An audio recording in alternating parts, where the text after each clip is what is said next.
Hey, what's up? I am Mike Squires, and this is the Couch Riffs podcast, episode number 142. And that's a little fake fire that my dog sits in front of. And what? Ah, so professional.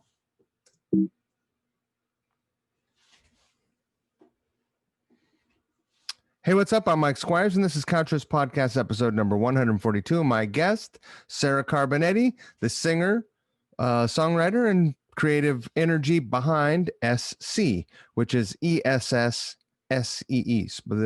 like the letters spelled out phonetically.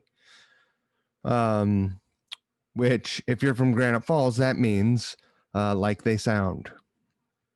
So, I was lucky enough to be introduced to the music of Ess See in early 2020, I think,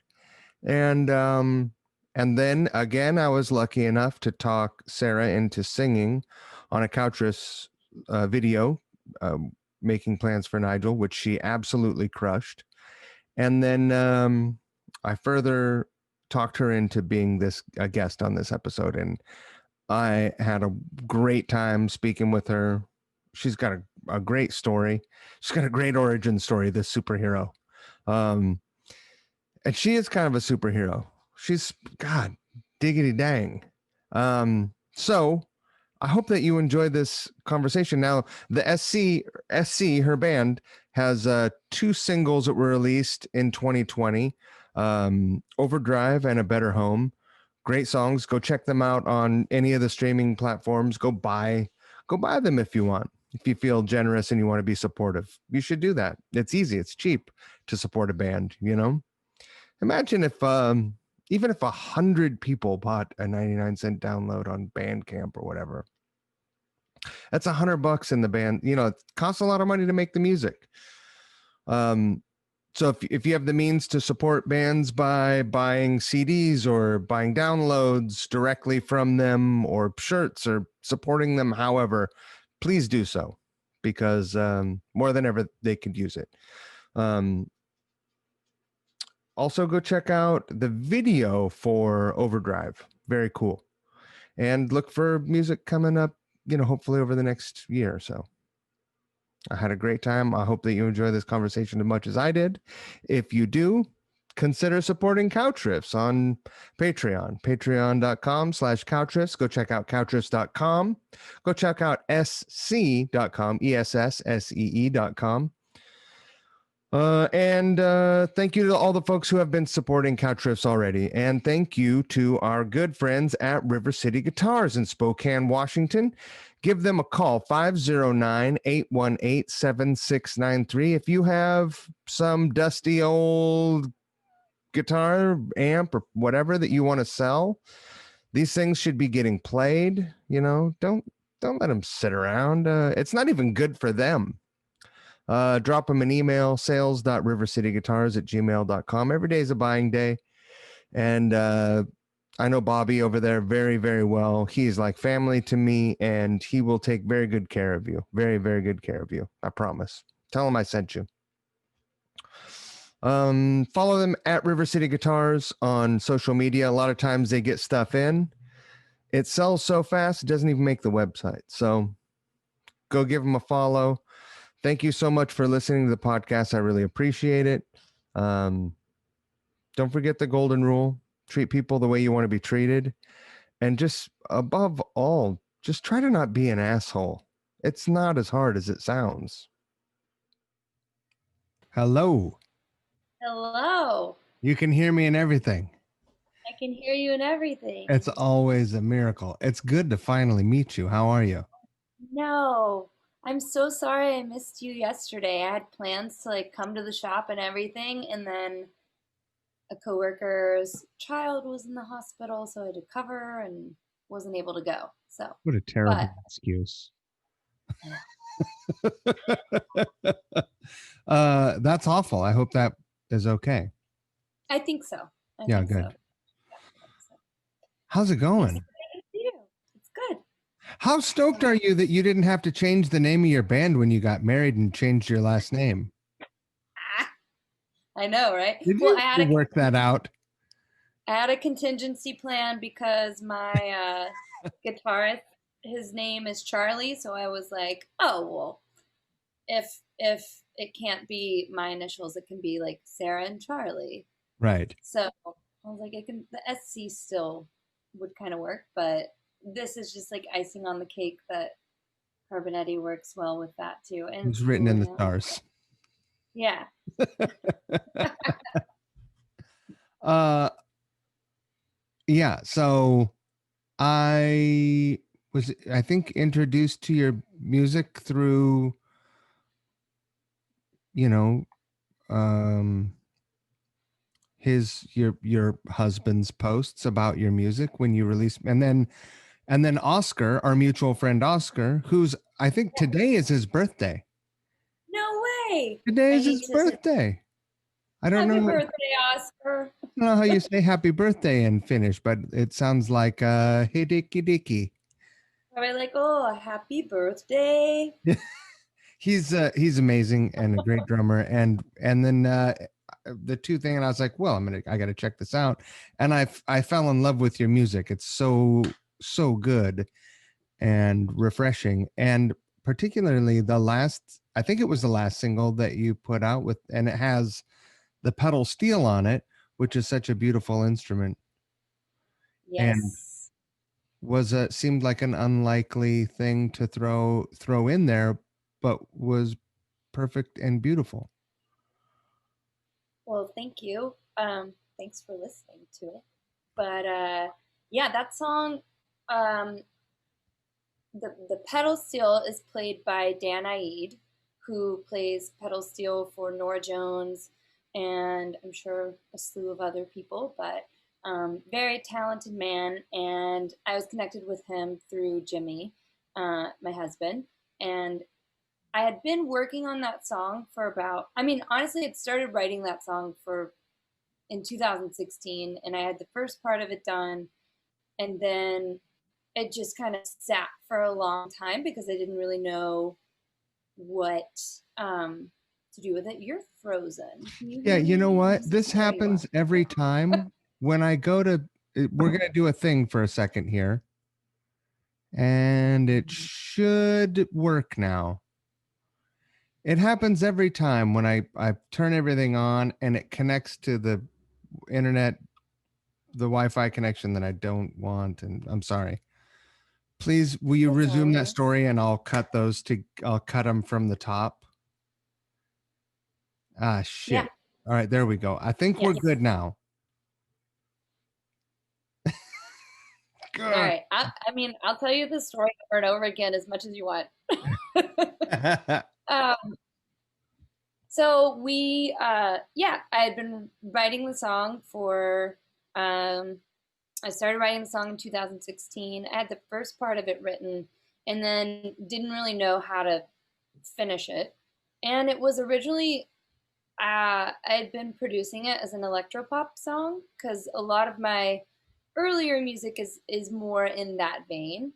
Um, and it did not feel quite right. So I picked it back up again in 2020. I was feeling a lot of things, and it seemed like I could figure out how to finish writing the song.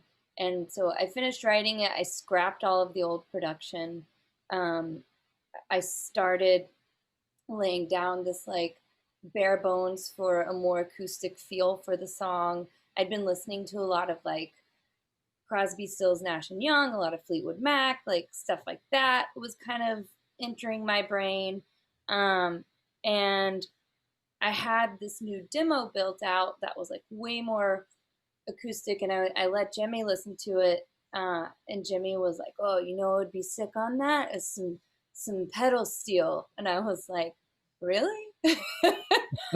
um, but I think that's one of the benefits of being married to a talented musician is like they're going to hear things and sometimes they have really good ideas. And that was a really good idea. And he knew Dan Aid plays pedal steel with Nora Jones. And so he hooked us up and Dan listened to my demo and did like 3 takes and just nailed it. And I just ended up like mixing all of those in, using parts from each one of them. And I feel like it added something new that like I never would have thought off the top of my head to add in, but it makes perfect sense for the feel of the song. And also like I also kind of really love it because I'm from Arkansas originally, and a lot of my uh family on my mom's side played like bluegrass music and like mountain music and hymns and like old stuff like that. And so like I feel like it's kind of the perfect little nod to my history in the South and who I am and like what makes me. So it was like the best suggestion I think someone's given me lately to add into my music. So yeah, it was really cool. It was really fun Funny. to put that in there. Now I'm like, ooh, what else can I use? Like moving forward, I should be more Oh open yeah. to like all the different sounds that are available. I mentioned Yeah. that it to him, and he never once suggested that it was his idea. But Oh, that, that's sweet. I yeah, mean, ultimately, I get to say yes or no, but like, it yeah. was his idea. I'll give him, I'll give him the credit for that creative Where in thought. Arkansas are you from? I am from Little Rock, Arkansas, So a the city. capital. Yeah. Yeah, I like to Little say towns are weird. Arkansas is or Little Rock's kind of like a small town with like a big city mentality. Right. Like I feel like everyone there is like, yeah, we're city people, and like they are in Arkansas for sure. But then you get to a big city and you're like, oh, I didn't know. I This is a city. Right. Like, yeah, Right. Oh, that wasn't dog poop. yeah, exactly. When when did you leave Arkansas? When, and did you come straight to New York? No, I left Arkansas when I was 18, and I uh, went to school in Savannah, Georgia, at Savannah College of Art and Design. And then I lived in DC for about a year and a half after college. And then I moved to New York after that. So I've been here like 13 years now, Oh almost wow. 13. I got my That's a spell. Yeah, I'm Uh home now. do you I never, I love New York. I never fell in love with New York. Hmm. Where are I you from originally? Though I'm a West Coast person, and so I just go too slow. And so I I got there and it was like, wow, cool, man.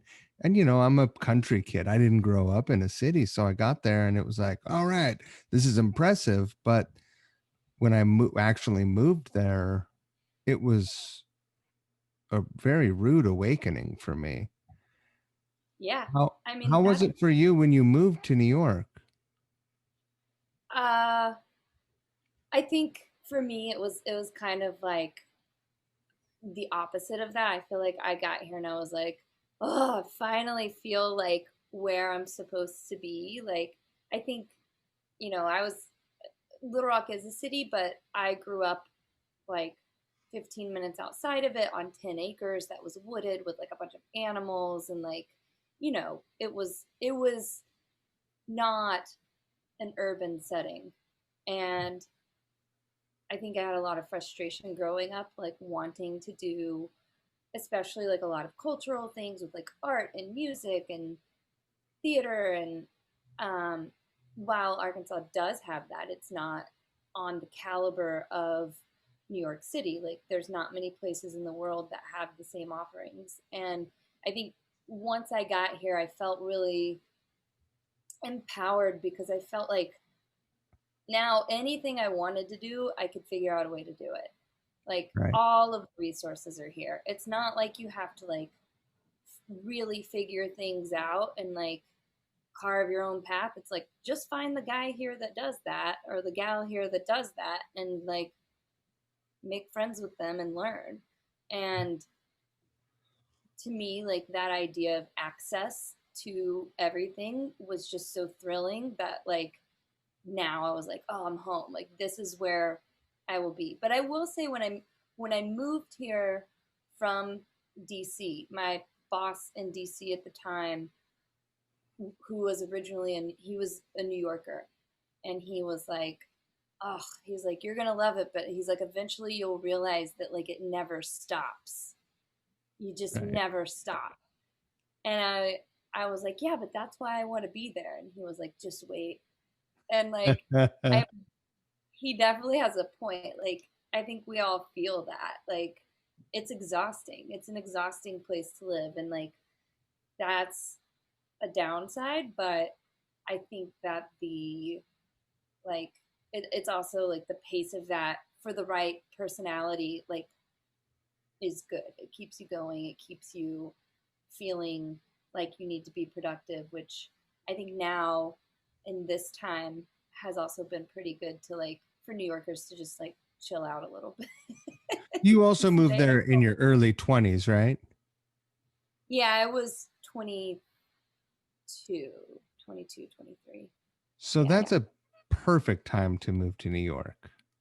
I moved Yes. there when I was 45. That's different. Yeah. It's Yeah. it's definitely different.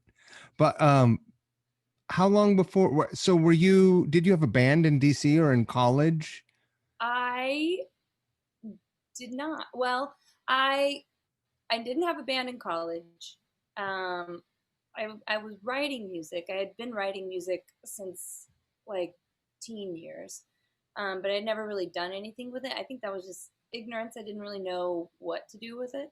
Mhm. And then when I moved to DC, I was working at a small advertising agency, and uh, there was a gal there named Jen Connect or Jen Cruz, Genevieve Cruz, and she was the original like touring guitarist for Salt and Peppa, and Whoa. she she had like a couple of music projects, and she did all of the like music for our videos and stuff that we would make in the office, and I would sit there and like watch her work the board, and she'd let me do vocals, and like I learned a lot about like production from her. And then she was like, "Oh, you're like a pretty good singer. Do you want to come like sing a couple of cover songs in my cover band and like sing backup for our lead singers?" And I was like, yeah." But it was like the most intimidating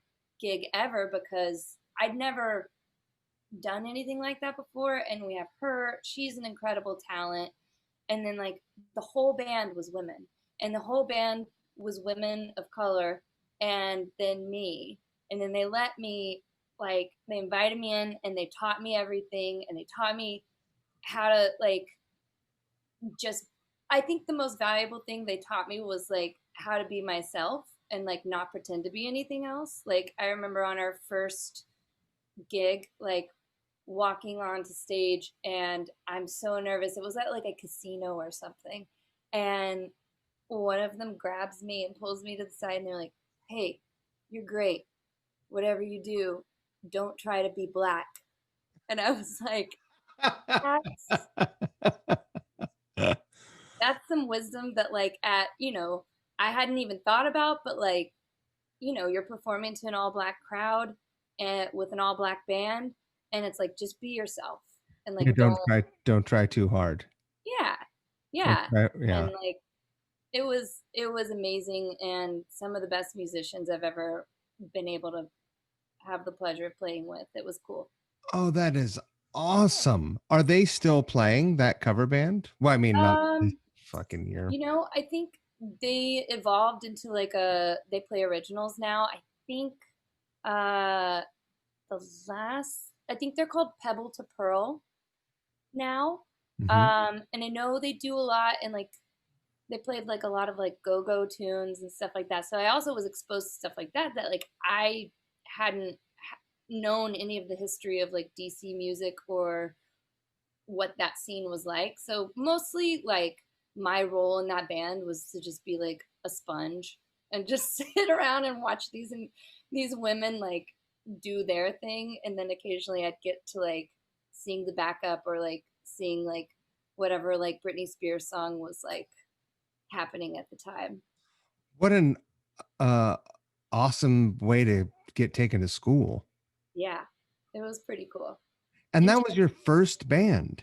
that was my first band that I got to sub in sometimes. And like Jen now actually like hosts her own podcast. She's part of this thing called Fret Sisters.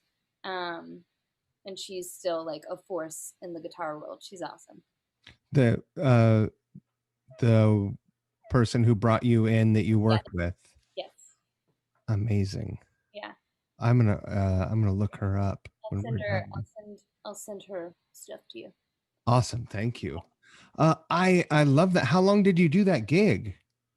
Oh, it was probably 6 months because I wasn't in DC that long. I was only in DC for about a year and a half.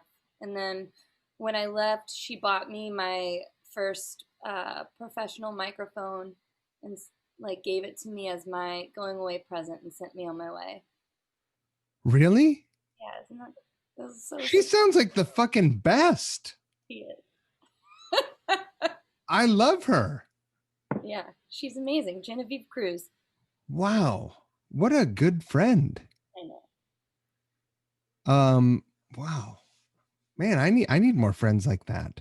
I think we all do. And so you showed up with New York with a With a with a better sense of confidence than you would have if you would have come straight from what you said, Savannah. yes. Yeah. That's fair to say that, yeah. Yeah. That's true. And did you immediately start seeking out music opportunities, or were you like, shit, I just have to find an apartment to sublet for a minute? Pretty much that. It was like it was the apartment job scramble of anyone that's moved to the city because you can't I think like, before you live here everybody's like, "Oh, well, did you get a job yet? Did you get a house yet?" And you have these ideas that like I can set this up before I get there and then I'll get there and I'll just start my life and it's like Right. it doesn't work like that here. No. No. So, I did have like one really naive trip where I came here on the Chinatown bus like before I lived here, and I had like a bag full of like uh my portfolio like printed out because my day job is in design. And I was like, I'm going to go to all these companies that I want to work at. I'm going to hand deliver my portfolio. I had no clue of like how to get around the city. I fell asleep on the bus. Like they like threw my bag like onto the sidewalk in Chinatown and like woke me up when the bus was about to like depart again. They're like, you have to get off the bus. And so then I was like, where's my bag? They're like, I don't know. Is that it? It's just like sitting on the street. And I was like, all right, I'm here. I made it to like two agencies of the like 12 that I was trying to get to. And they were like, what are you doing here? This isn't how we do things. And I was like, all right, all right. Are you sure? Are you sure this? What about now, though? Could we do it this way just this once? I was like, I'm trying to make an impression. They're like, yeah, you are. You have. Well, I mean, that was a lesson learned. It was terrible. But yeah, lesson learned. And I came back and did it the way everybody else does and hopped Did on you my have to take a crappy job first to get you through before you? Yeah. Yeah, I took a job at a tiny, tiny little advertising shop, and I think there were only like 8 people that worked there, and it was fine. It wasn't my favorite job, and I left there and went freelance probably a year later. At So least you didn't get a job like, you know, being a barista or something that yeah, you had some job that you hated. yeah. I mean, I probably would have enjoyed being a barista, but It's a pretty fun job. It's not much of a living. that's fair. That's fair. I was lucky enough to find a job that provided enough money for me to like actually live here and like get started. Um, but then, you know, it was just a lot of scrambling around for the first few years.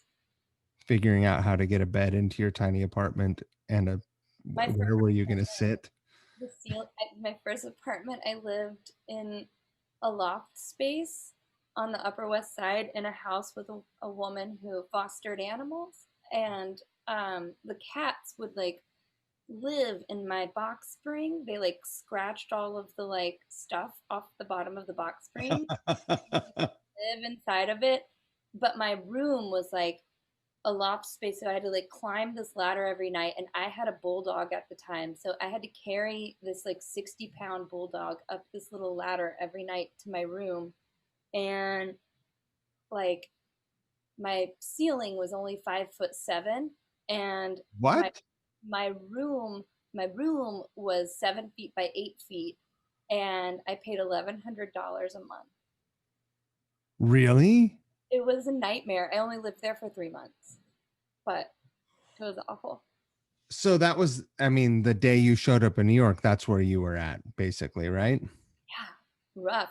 I mean, I should have never paid that for that. I just needed to be here, and it was kind of like a last minute, like, like desperate. $1,100. Ugh, that like hurts my guts.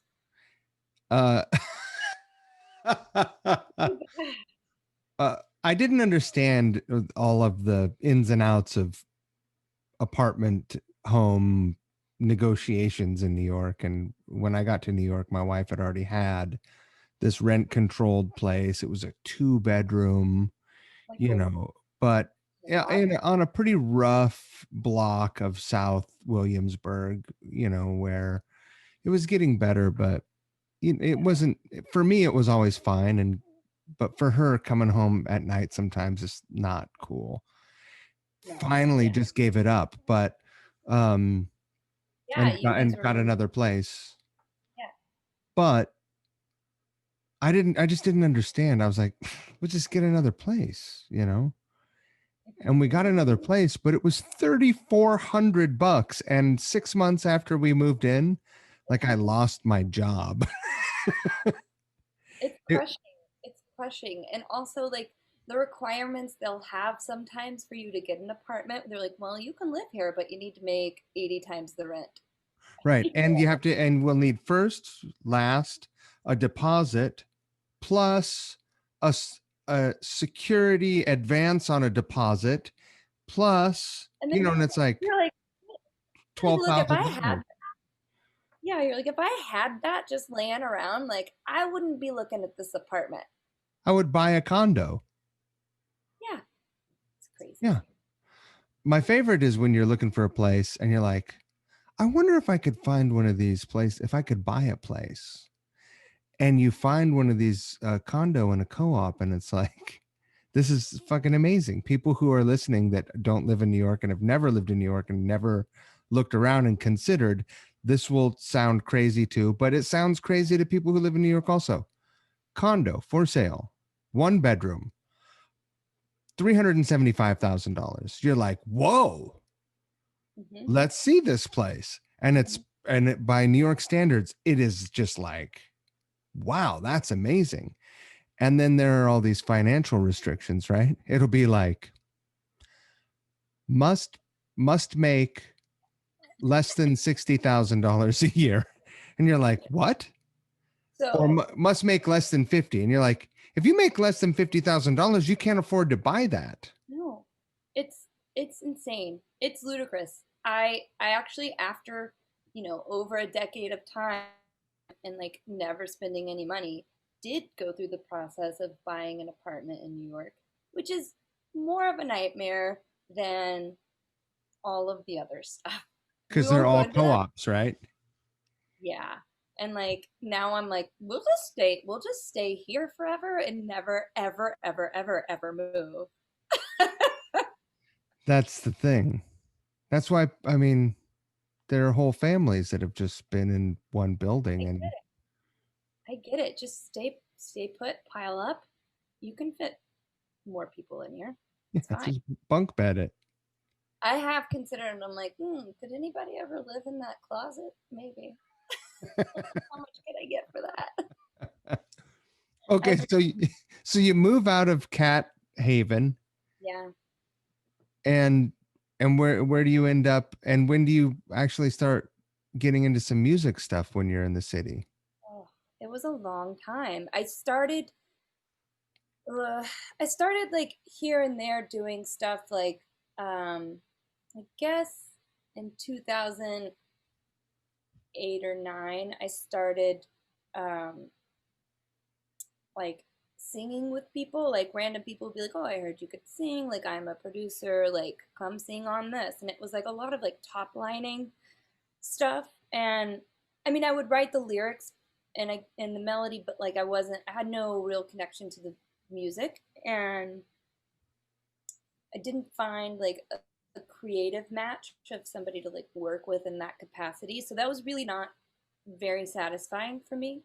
Right. Um, and I also just still like always got in my own way of being like, well, I love to write and I love to sing, but I didn't know anybody in music and I didn't know anybody doing it. And I would just go to shows and like watch and then just hide and Right. not make friends. And so um, I had a couple of experiences working with people doing top lining and like producers like singing over their stuff. And then I finally got really frustrated and like went to Guitar Center one day and like bought a really like cheap home studio setup, which I put into my new apartment in my new bedroom, which my desk butted up against my bed, and Wow. I I had like I think like every part of the studio like cost under like every item individually was like under $100 for each thing. It was like so like what's the base model I can have to like write a song and Get record it. started. Yeah. And so I just I just did that. I put it in my little Greenpoint apartment and I started writing in GarageBand and I started making songs. I probably wrote like 10 or 12 songs and I just over the years I just kept like piling them up and putting them in just like this little Dropbox and I'd be like, well, that one's done, that one's done, and then not doing anything with them. And then I would get drunk and like let my friends listen to them and they'd be like, why, what are you doing? Like, why aren't you doing anything with these? And I was like, I don't know. I don't know what to do with them. And I was like, they're fine, but this is just like my like way to my like therapy, I guess. I don't know. It was cathartic to like write the songs, but then I was like, I don't know. I should do something with these, but then I never did. And then I worked at another place, and we had gone out for like that company and this other company like merged together and there was a new influx of people in the office, and I went out for like a new like, hey, like you guys meet these people and you meet these people, and we all like went out and had cocktails and then we went and did karaoke, and one of the guys was like, hey, like you can really sing, and like I have a band and you should come, like we're just putting it together and you should come sing with us. Do you And remember what you did for karaoke? I think it was Amy Winehouse. Nice. I mean, that's a lot of people will go up and pick that, but very few people really do it, you know. So that's bold. I don't know if that, you know. Just like in my range again, like I still follow that advice that Jen gave me, is like, if you're gonna do anything, like just do it your way. Like don't, Right. I'm not gonna try to be Amy Winehouse, but like I could sing the song. Yeah. um, but so I did that, and then he was like, oh, like come to my home and play in my band. And of course, like I didn't know this guy, and he's like asking me this at like 3 in the morning after we've all been like out, and I'm like, no, I'm not doing that. You know, like as a woman, your alerts like all go up, and you're like, oh, like I know what that means. Like no way. And then Right. for the next few weeks, he just kept popping into my office and being like, "When are you coming? When are you coming?" And I was like, "Man, like, ugh." So finally, I went, and he's like the nicest dude, and he has like a wife and children, and like I was like, "Oh, I'm such an asshole." Like I thought this was like something, and he was like, "No, we like really play music, and we really want to include you." And so this time, I was in a band of like all dudes, and had another terrifying learning experience where, Well, that's a decidedly different experience. yeah, very different.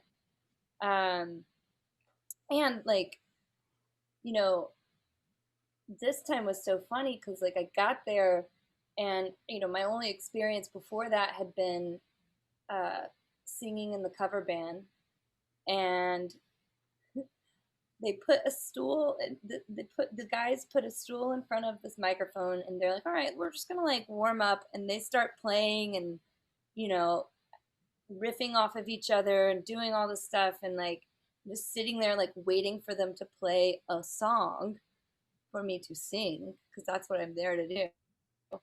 And the bass player like so gently just like leans over, and he's like, "Hey, like, uh, you gonna sing?"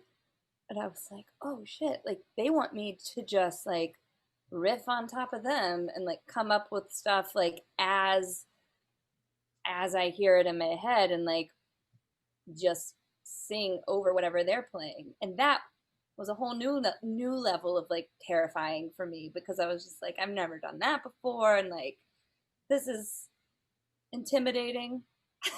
What? So this is awesome. So you're just like, you show up over at your coworker's home.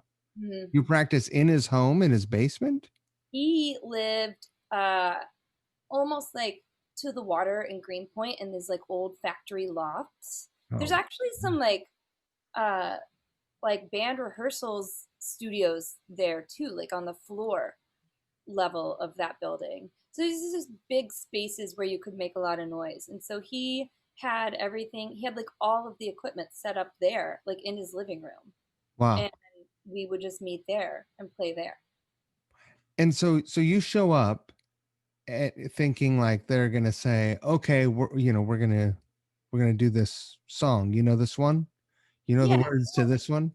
Yeah. Or like I wrote this, like maybe somebody's bringing some material and we're going to learn a song or something. It's like, But no, they just start improvising, and you're sort of like thrown into this position where they know each other, yeah. and you kind of know this coworker, Uh-huh. not well enough that you trusted him to just go to his house for the first few weeks. And then and so what happens when they're like, "Go on, improvise." Did you go for it? I mean, you have to. You're all the way like you're there. Yeah. So I did. You know, and I think it was a eventually it became very way more comfortable, and they were also like very supportive and like non-judgmental. They were just like whatever comes out. It's fine. Like we're in a living room. But I was so nervous, and Sure. um but I think it was a really good skill to learn. And also, even when I'm alone now in my own studio writing and stuff, to be able to like push myself out of my comfort zone and make noises that don't fit, it's okay. It's like okay. And I don't think that I had given even myself that freedom before that experience with them to be able to just explore what a melody could be, and then find like, oh, that part's really good or that part's really good, and put it all together. Let me ask you this. What was the music that they were making like? What did that It music feel was like? it was uh heavily like hip hop influenced. Um the drummer was like super into like Nas, and but also like Roy Ayers, and I don't know. We had a lot of stuff in that vein, and then the keyboard player is actually like super accomplished. His name is Edson Sean or Gerald Troutman. He has two names. Oh, But that's fancy. uh, he plays a lot of like soul music and R&B, and then the bass player could kind of play everything. He played a lot of pop too. And then my coworker was a sax player, and I'm pretty sure he had played with like Diggable Planets. Diggable. Right. Diggable, yeah. Yeah. He had played with them. Huh. Um, so like these guys like knew what they were doing too. And Right. again, just looking back, I'm like, why didn't I take that as like a vote of confidence that they believed in me? I was just like, I'm an imposter here. Like, what the fuck am I doing? Like, but um, now I'm very grateful for them letting me play with them and sing with them. And actually, we did end up like learning a few of my songs that I had written. So that was cool to see those come to life and to hear other people play them. And some of them turned into like totally different songs than what I had written. So that was like a pretty cool, my first time kind of seeing my own stuff played. Right. How long did you end up singing with these guys? It was maybe about a year. We Yeah. we called ourselves the New Black, but we Uh-huh. spelled it really terribly, so nobody could remember it. And we played a couple of like gigs around New York City, and it was fun. We were pretty good. We were good for like a starting band. I think if we'd stuck together, like it could have been pretty cool. But we were just like finding ourselves, and we never really like got to the part of nailing down a sound that was the meld of all of us. Right. Because our bass player moved to Los Angeles, and then our drummer ended up forming his own uh, label, and um, yeah, people just moved on. Just kind of nothing bad happened. It just kind of fizzled out. Did you guys do any notable gigs? It sounds like you got like Um, between all the members, you were fairly well connected or had connections to people. I mean, we played mostly like we played my. I mean, the most notable gig we played was our first gig, which was my 29th birthday party, Yeah. which was pretty cool. Last good one. So we did that, uh, and then we played like some fundraisers, and then Gerald actually used to host these like open, like kind of, I don't want to say open mic. It wasn't really that, but it was just like he would open his house. He lived in Crown Heights, and he would open his house to like really whoever wanted to come, and he would set up a full band like in his living room, and just all these musicians would just come play and then Wow. get up and do whatever they wanted. And like so we did a lot of that, which was also very like formative. So Were there, I mean, there must have been some pretty talented folks that would come through there. Also, like when you're dealing, I learned some hard lessons when I started getting into improv music where I was like, well, yeah, you just make a bunch of racket, right? Count to four and you can do whatever you want, really. But it's not really that simple. I it, learned very quickly the hard way.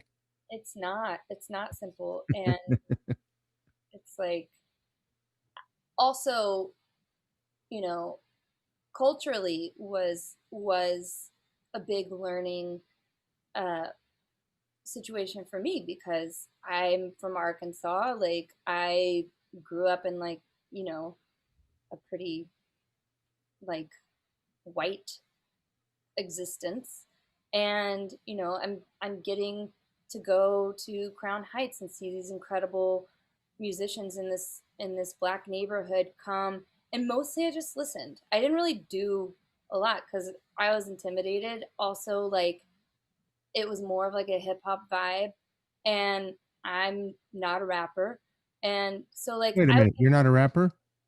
I'm working on it.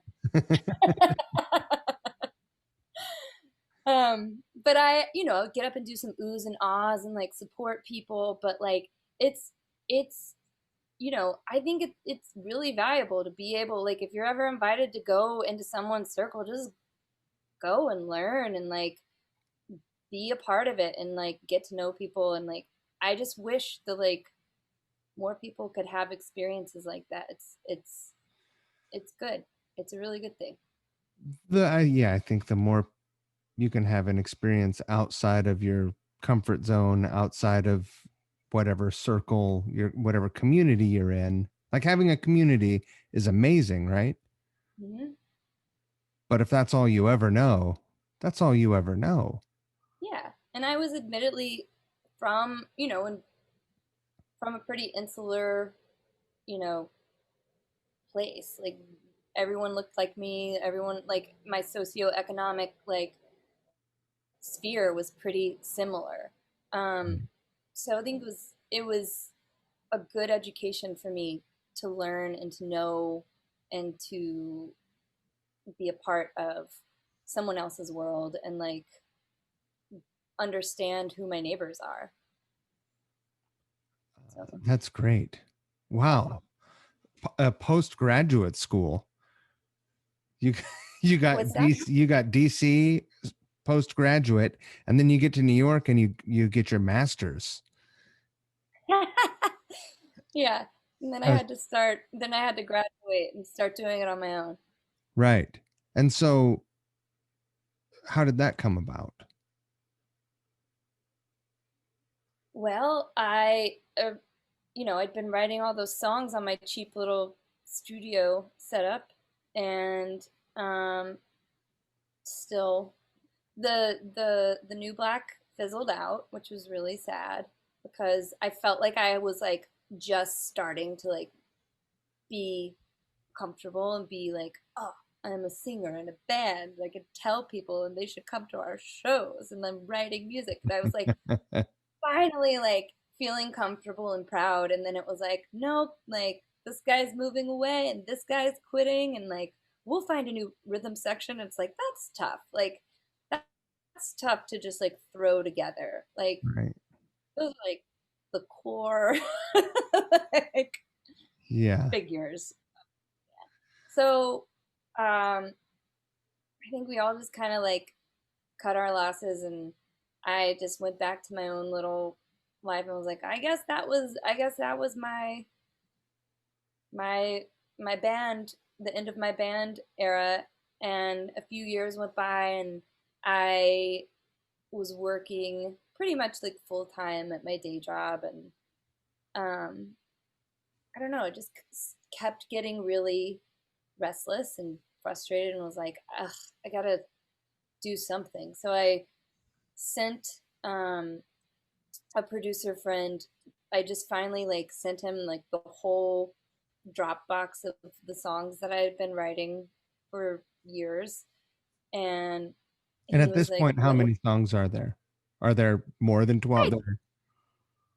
no, there were probably about 12 in there Yeah. um, that I thought were like maybe we could make into something, and uh, he was like, "These are great. Like, what do you want to do with this?" And I was like, "I don't know. What do you want to do with this?"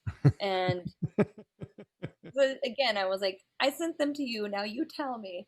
Um, I had like absolutely no agency over myself, and I so I sent them to him, and he was like, "Well, if you want, like, let's pick like 3 to 5 of these, and we'll blow them out and like really produce them and make them into something." And I was like, all right. And so then um, that was with Mike Beck. He had a studio in, um, I guess, Carroll Gardens area, but like over like by the McDonald's under the bridge, like by the like, Yeah, yeah, yeah. I know the area quite well. yeah. Um, so like I would go there and we would take my demos and just like rebuild them and like redo it all. And that became my first EP as Ess See. And yeah, so that was it. And then now I've just been going since then. That was called Ordinary Woman. And um, now I'm finally getting, I did that with Mike, and then I did an album with another producer, Julie Catherine of I Am Snow Angel, and then now I'm producing myself. So it's everything's been like baby steps along the way, and it's taken me like way too long to like kind of step into my own and feel good about like, oh, I can do this. And like if it's not quite right, I can find people to help me out and like find like good voices to like tell me to use pedal steel, stuff like that. It's like, Sure. yeah, it's way more open now, and I feel like I can do it So how much of the production are you handling? now. Yeah, are you engineering and mixing your singles as well? So I basically produce. I don't mix. So Albert DeFiore has been mixing the last two singles. They sound Um, great. They sound thank amazing. you, Yeah. thank um, and but all of that was made here at in my apartment. Aside from like um, so Charlie Rao is my guitarist, and so all the guitar is live.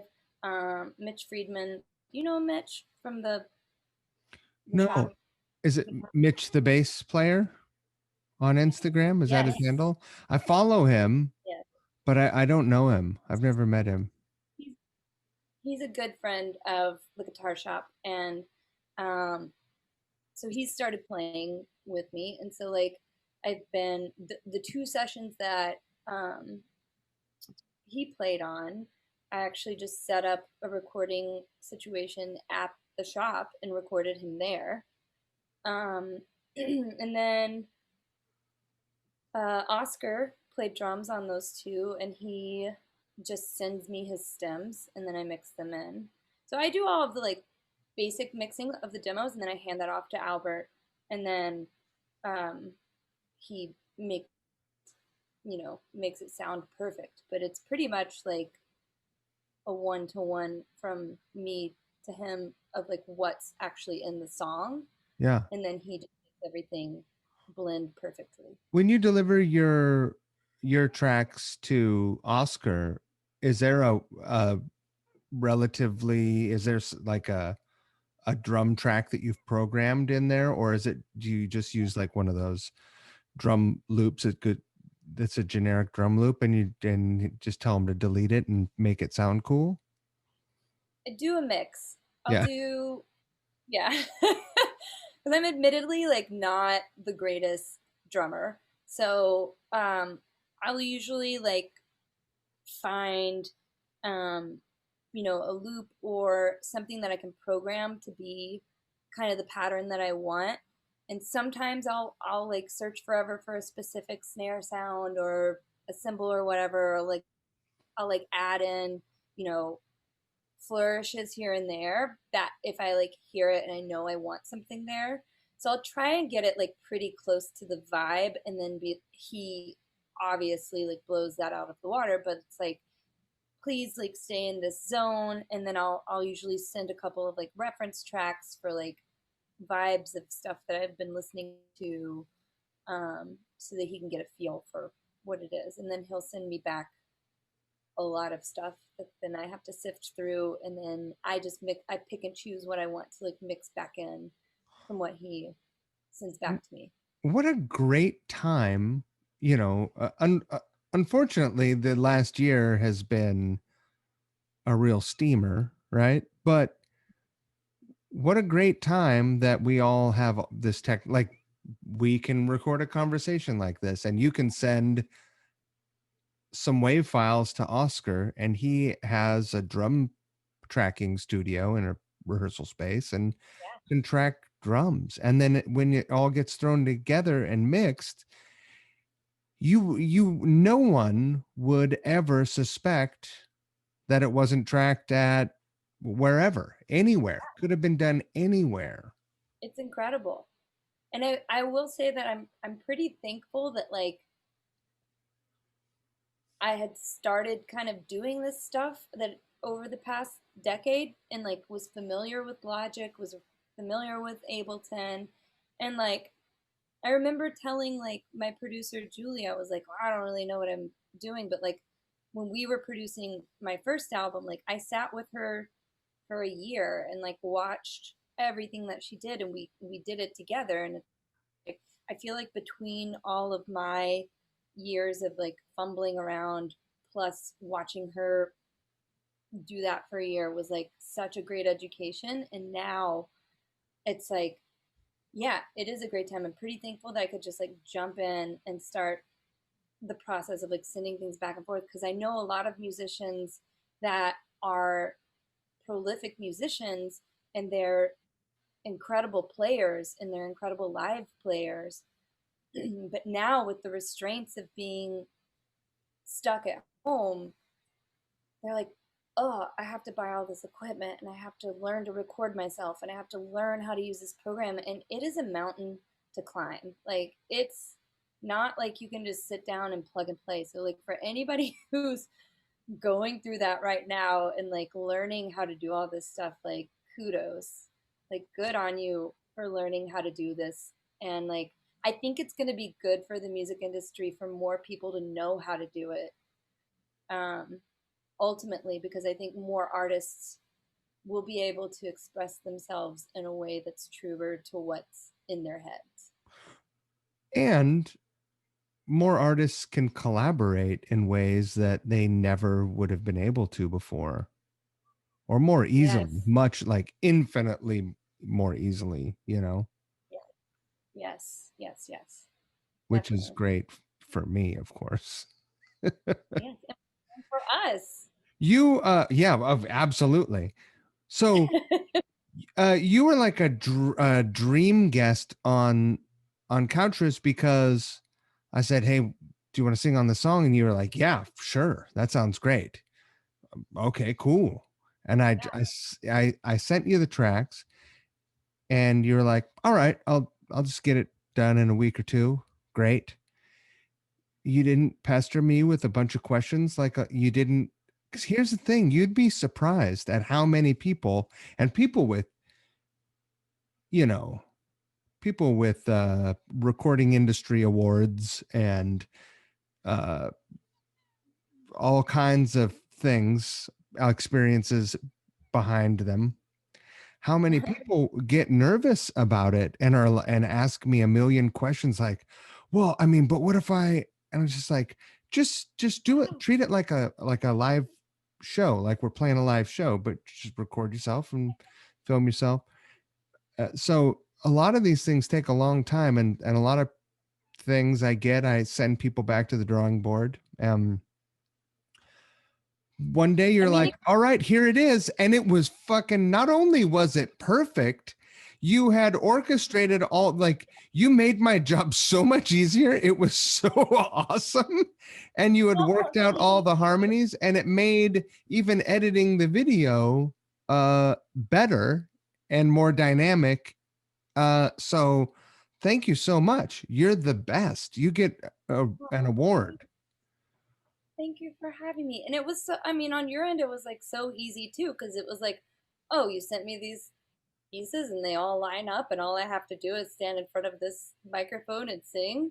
It was great. You know, the I did have I did have some difficulty filming myself because um, the phone kept falling down, and then I originally like didn't think about it and filmed it on my like computer camera. So I have like a few of those videos, and I was like, it's pretty grainy. Like, this looks pretty bad. I don't even know how to do that. It's the little camera roll app like on your like built in on your computer. You should never use it. It's terrible. I don't know why I thought for I think it's because in my head I was like, well, if I have the camera thing up, like I'll be able to see myself bigger Right. than if it's like on the phone. And then I was like, why do I need to see myself? And this looks terrible. So I I took a few takes. I mean, I do as well, almost always. I mean, there's to save myself shame, I usually, as soon as I get the take, I delete all the previous takes off my phone so I never have to scroll through and be reminded of how long it took me to get a good take. Oh my god, that kept happening too because I kept trying to get a good take, but and I did so many great takes that I was really proud of, and then I would pick up my phone and it was like iPhone storage is full. Like this video didn't finish. Like, no. uh Hopefully everyone that's listening knows that you sang Making Plans for Nigel. If they don't know that, they should go and watch it now because it's great. You should watch it, but beware because that song will get stuck in your head for weeks and It's one weeks of and my weeks. wife's favorites. When it comes on, she's like, "Oh, let's listen to it again. Let's listen to it again. Let's listen to it again." Oh yeah, Uh, yeah. so It's she was it's also very, it's a she was good jam. super happy.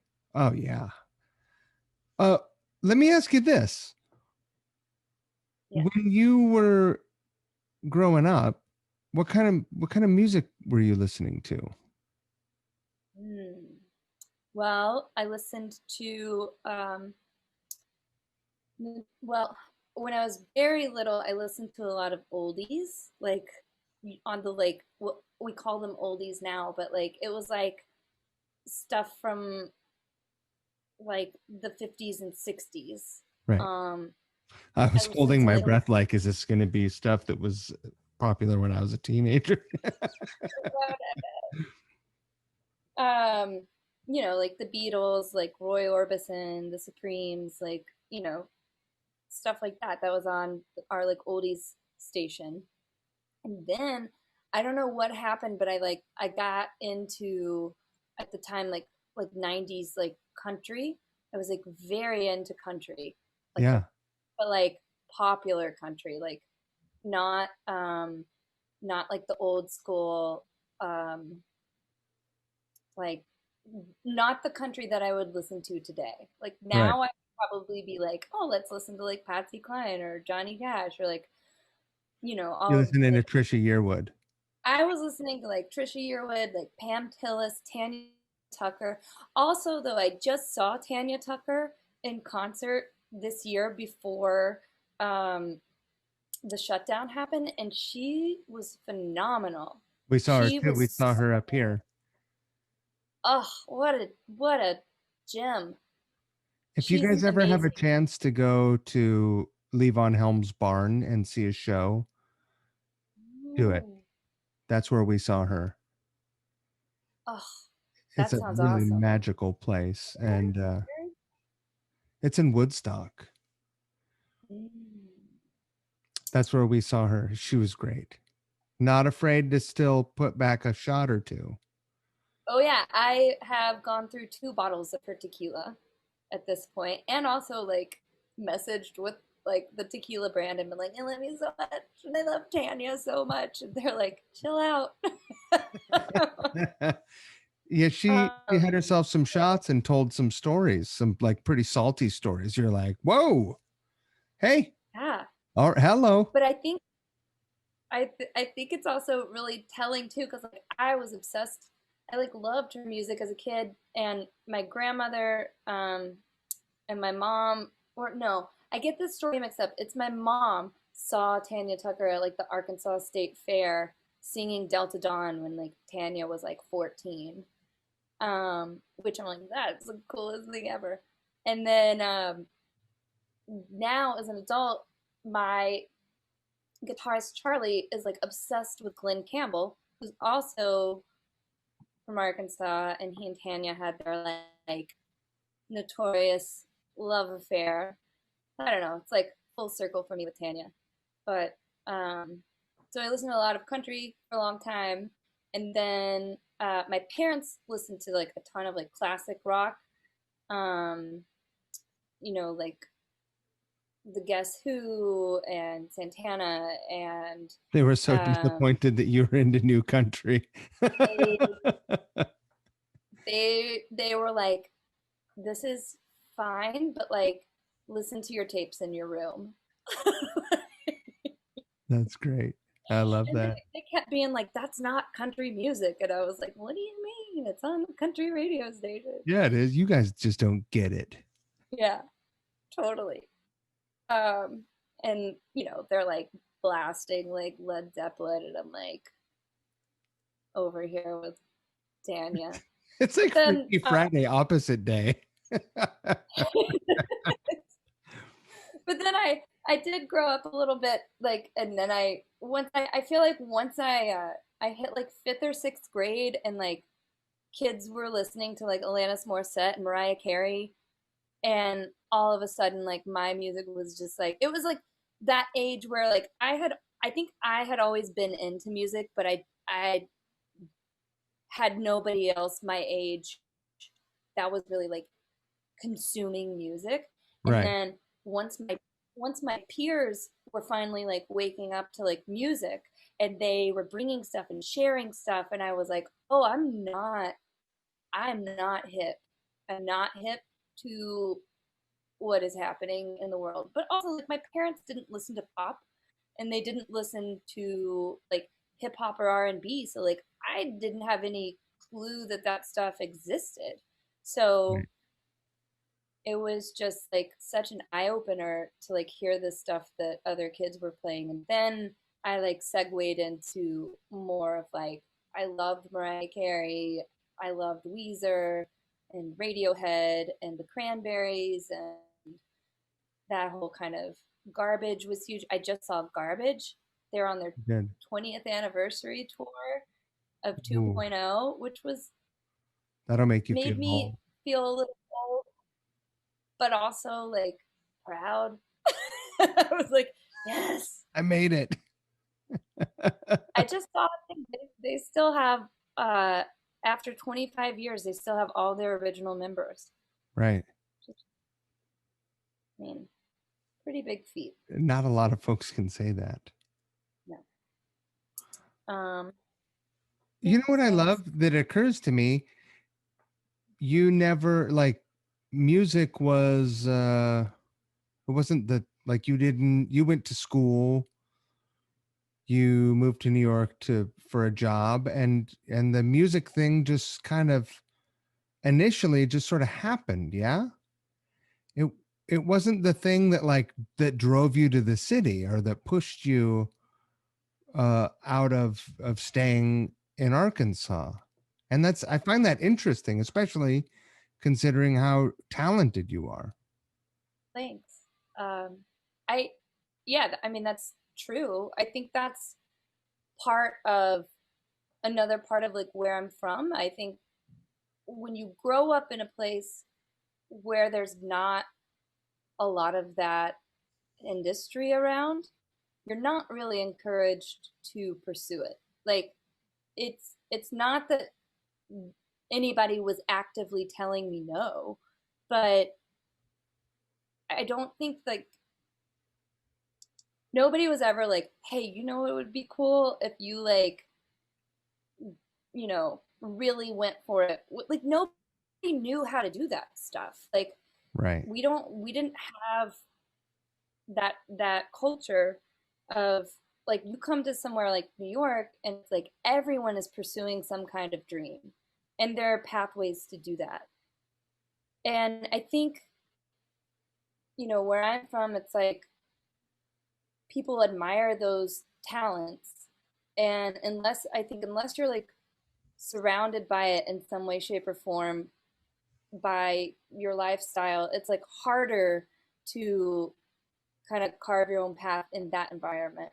And I knew that I enjoyed it. I knew that I loved writing songs, but I just had no point of reference or guidance of like how to even start to pursue it, which is like, with everything else, it's like, oh, just like go to school and like graduate. Then you have a degree to do this, and people will hire you, and then they'll teach you. And it's like there's a much easier pathway to do other things in life. And like, I think my parents, like, rightfully so, were also like, do whatever you want, but like, have a job, have a skill where people can hire you. And so they were kind of like sticklers with, like, if you want to grow up and be a musician, or somebody who jumps out of planes, like, we don't care, but like, be able to, like, you got to go to college first, and you got to be able to have a job if that The doesn't work funny out. thing is, even for musicians and for a lot of, and actors and most creatives, if you go the degree route in your preferred field, you fucking still have to jump through all the same bullshit hoops that you would if you didn't go to school, Mm-hmm. right? That's true. It's That's true. it's kind of fucking crazy. Like the odds are stacked against you in that way. If you, It's I mean, I true. know a lot of people with music degrees that, you know, whatever. They're like, I know Yeah. I know the difference between these two things. I know the difference between these two notes. That's cool. When you write songs, Yeah. See, go ahead. oh, I was gonna say, I don't know the difference between anything. There's like so many times when people are like, "Hey, what key is this song in?" And I'm like, "I don't know. The, the one that my hand is on right now." I This don't one. What's know. this one? Do you, so when you write, or do you write on the keyboard? Yeah, I write on the keyboard. I did take like a few years of piano growing up, so I like know my way around a piano, but like, I can't read music. I can't sight read. Right. I can't sight read either. It's just like it's just hard. I could for a while, but not guitar. Like as soon as there are chords, I'm just like, duh. Eh, like single notes, whatever, easy. But you put two notes next to each other, and it all of a sudden looks like a different language to me. I don't understand. It is a different language. And then you have to like read it, process it, and then make your body move in time. I don't know. I Anybody who can do that is amazing. A lot of It's people can. It's crazy, right? I know. How do they do that? Muscle memory. I don't know. I guess you do it every day. I guess you do it every day. It's easy. Right. So are you have you spent much time? I know you've had a busy, you got married this I year. did get Well, in 2020, congratulations. Thank you. Thank you. I hear you are wicked on the course. Huh? Yes. Huh? I don't know if wicked is the right term, but um I play golf. Yeah. Yeah. Are you teaching Jimmy a thing or two? I'm not teaching him anymore because he is such a quick learner that like, when we started, I was, you know, I was just like, every time, like, kicking his ass so bad. And I love that. now every now and then he like beats me, and I'm like, all right, I like brought you up to my level. Now we can compete, and I don't need to tell you anything. He showed Like, me his putter that he made. isn't that incredible? Yeah, it's great. I love it. It's amazing. I'm so impressed. I love that it looks like one of his guitars. I mean, yeah, It's the best. yeah. Uh, have you written, do you have songs that you've written in the past year that you didn't record and release? I have, I'm notorious for like writing tidbits. So like, I have a like library full of songs that are like 2 minutes in, 3 minutes in. Like, they're just like, oh, almost. I'm like, I just need to go back and finish this. But I have like, my goal this year is to finish some of those and release an EP, but one that like I've produced myself. And so I do have those that I'm working on right now. but they're just little bits and pieces right now, and I'm trying to get them all worked out. Yeah. But yeah, there are Awesome. lots of things Uh, I'm on. what's that? Just nothing. And so no hard plans on releasing something this year, but probably something by the end of the year. Yeah, there will be something by the end of the year. I'm actually in March. Um, my guitarist Charlie Rao is releasing an album on Destiny Records, and it's an instrumental record, but I got to sing on the opening track and the closing track of the album. Awesome. So that's coming out in March. So I collaborated with him last year and did those. It's called, um, I want to not butcher the title. The Silent Current from Within, I think is what it's called. So I'll be singing on that, and um, then yeah, I will be putting some stuff out. I just don't know when. Yeah. Yeah, the silent current from within. You Now nailed it the March 12th. first time. You nailed it. Nailed it. Um, well, I'm excited to hear whatever it is that you produce and release. Thank you. I'm excited to hear it too. I'm gonna take my dogs for a snowy walk. Oh, beautiful. Um, What kind of I'm dogs do you have? I have two. I have one small dog and one medium dog. Uh-huh. They're mutts, rescues. One, we're guessing. We haven't done DNA testing, but we have what we think is a Beagle Lab mix. She's about Oh, 35 pounds. They look like, you know, siblings. Like they're black with a white triangle on the chest. yeah. And so, Rosie points and she's got her nose to the ground all the time. So we think Beagle. Like, I don't think a lab really does that, but what the fuck do I know? Mr. Big, um, Mr. Big is about 13 pounds and is like a lowrider wiener dog. We think he's maybe Jack Russell Chihuahua miniature dachshund or something. Yeah. He's handsome. He's a talker. He's kind of Mhm. like he thinks he runs things. That seems right for those breeds. He's That's how he got his name for sure. Yeah. But Yeah. yeah, they're great. That's a benefit of not living in the city, is that you can have animal companions. I mean, you can here. It's just not the same. You can't go on a nice snowy walk peacefully. We bring them to the city and they're, you know, when they see other dogs, they just like lose their shit and it's embarrassing and you're just like, I am that asshole with a dog that does backflips when it sees another dog. Yeah, you can't help it. They're country dogs. They are country dogs. Had a They lot of really- had a lot of country dogs growing up. Lots of dogs. Um, That's exciting.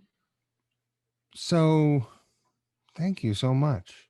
I'm so glad. I'm sorry that I didn't get to meet you at the shop the other day, but one Yeah. day, all four of us will get to hang out and that'll be great. I'm Yes. glad that I finally got to talk to you and get to Same. know you a little bit Same. because you're the best. I've heard good things about you for a long, long time. Uh, and yeah, you're in good company, and now I know Jimmy is too. Oh, thanks, Mike. Um, have a great night. This will go up next Monday. Beautiful. Could Do you have any photographs that I could have you seen the corny little posters that I make? Yes. The little like my little pro you know, they're silly, but they're it's my vibe. So you know it looks like the very first version of Pro Tools that anyone ever had, where it's like, just remove the background and put some flames behind it. That'll be pretty rock and roll. That's kind of my vibe, except that I almost never use flames. almost. Well, you could leave that one to Jimmy with his flames and space backgrounds on all of his guitars. I love the space stuff. I I do. love to use space as a background. It's so cool. He just found the like NASA archives of all of their like space pictures. So get ready. You know what? We have a scanner. I should start buying art books and just scanning images and using those as backgrounds on my posts. You should. Um, that would be what a smart person would do. Maybe I'll steal that idea from you or Jimmy. Or did you just say that that's what he was doing? No, he's getting them off the internet because NASA has like a Flickr and you can like download that's like royalty free public domain stuff. There's Really? also there's also a website called the Public Domain Review, and they have the whole website is curated public domain stuff. So it's like art, videos, music, stories, everything, and it's actually where once I went down a few internet tunnels, it's where I found all of the footage for the Overdrive music video. Oh, So yeah, there's a lot of really good stuff on there. awesome. I'm gonna go look at that. Thank you. Um, thank you so much for giving me your evening. Thank you for sharing your evening with me as well. Give Jimmy a hug for me, and Oh, I can't wait till we can all hang out. same, same. Have a great night. Oh, we went off on a tangent. Do you have any high res photos of yourself, either uh, performing on stage or maybe like outtake images from one of your videos? Yeah, That's definitely. where I was headed before we went off on the background Wait, did you say tangent. high res or low res? Oh, high res. Did I Yeah, say low it res? like oh, Oh, it like jumped for a second. And I was like wanting to do like a weird low res thing. I was like, I you're like, you can just do that digitally. yeah, yeah. All Yeah, right, awesome. All right. Thank you so much. Have a great night. you too. Enjoy your pup walk. Thank you. Bye. Bye.